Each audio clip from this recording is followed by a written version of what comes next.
Transitions are a great way of delivering interactivity in your projects, but occasionally you want to run an animation that doesn't involve a user action.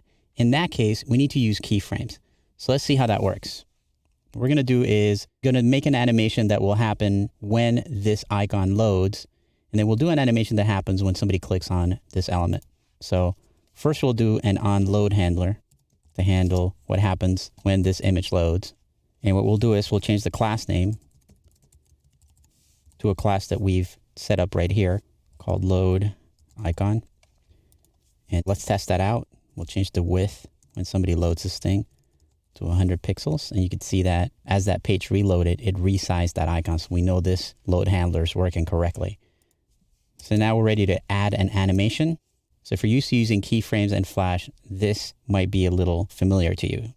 So we're going to do the @ sign and then WebKit keyframes, and then a name for that. We'll call it slide.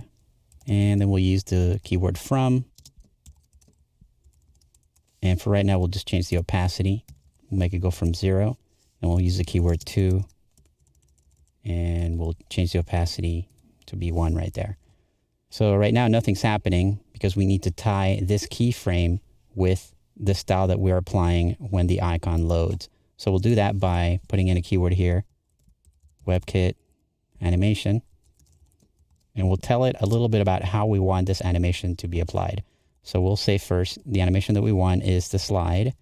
We want it to run for 1,000 milliseconds, and we want it to ease in. And as you can see, as the page loads, it applies this transformation based on this keyframe set that we've created here that goes from opacity 0 to opacity 1. So if I reload that again, you'll see that animation play. Let's make it a little more interesting. We'll do a WebKit transform. We'll translate or move it vertically by 100 pixels. So that's going to slide it in from the bottom. And then we're going to rotate it 360 degrees. And that looks a little more interesting. Now, I don't want the animation to stay this size, so I'm going to get rid of this. So when it loads at its original size and it goes to that place. Instead of these keywords, you can also use percentages. So you can say instead of from 0%, and instead of to, you can use 100%. That gives you a hint as to how to add additional keyframes. It means that you can add another keyframe in this sequence by typing in a different percentage and putting in something else here. So we'll do again WebKit transform, and we'll do a translate -10 pixels, and I need to translate in the vertical axis 10 pixels. And what that will do is it'll slide it into position, but before it does that, it goes a little past where it's going to end up and it slides back into view. So this percentage here controls when the keyframe happens. So if I say 30%, this animation from here to here will happen really quick. If I say 90%, then this animation will happen slower, and then it'll get it to this a lot quicker.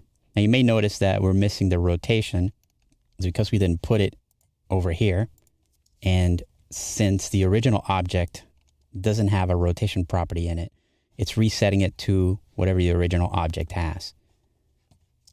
So we'll go ahead and reset it to rotate to 0. And now that rotation will come back. That really means that if your ending position is really just setting things back to the way the element looked, you could get rid of this opacity, because over here, the image already has 100% opacity, so we don't need to specify that. We only need to specify something if it changes from its normal state. Right, so let's handle what happens when somebody clicks on this icon. For that, we'll use another handler. Handler is on click, so when somebody clicks on this, I want to check to see what the class name is. So I'll say if this class name is not the keyword pulse. So if the class is not set up to be pulsing, then it's going to make it switch to that style. So this dot class name equals pulse. Otherwise, it's going to reset this class name. So if I click on this, nothing's going to happen yet, because we haven't applied the style or anything really to pulse. So to begin with, we'll just change the width Just test it out to 100 pixels. And when somebody clicks on this thing, it should get a little bit bigger. When somebody clicks on it again, it should get smaller again. So all that's being done by this bit of ActionScript right here. And we know that's working. So we can go on to creating our keyframes. So we'll do at WebKit keyframes, and we'll call this one pulse. And we'll set up a series of keyframes here. So 0%, we'll need a keyframe at 30% and at 100%. We'll change this one to a scale of 1.1, and we'll tie it to this style using WebKit animation. And we'll tell it we want the pulse animation for 1,000 milliseconds, and we want it to ease in. So let's set WebKit transform scale.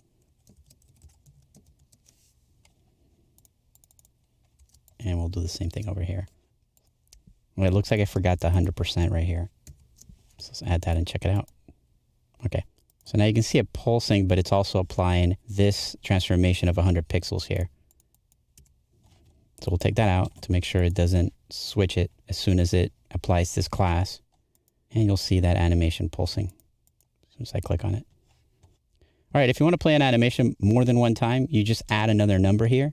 So if we put in the number 3 right there, you can click on it and see that it's going to play 3 times and then stop.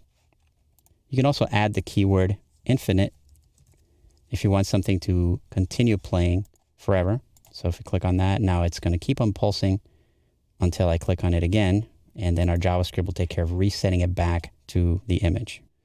So using animation lets us control transformations in a very precise way by allowing us to set keyframes for when different things happen on an animation. That can be really powerful and can really make your web apps look a lot more interesting and just give you a lot of power over how things happen.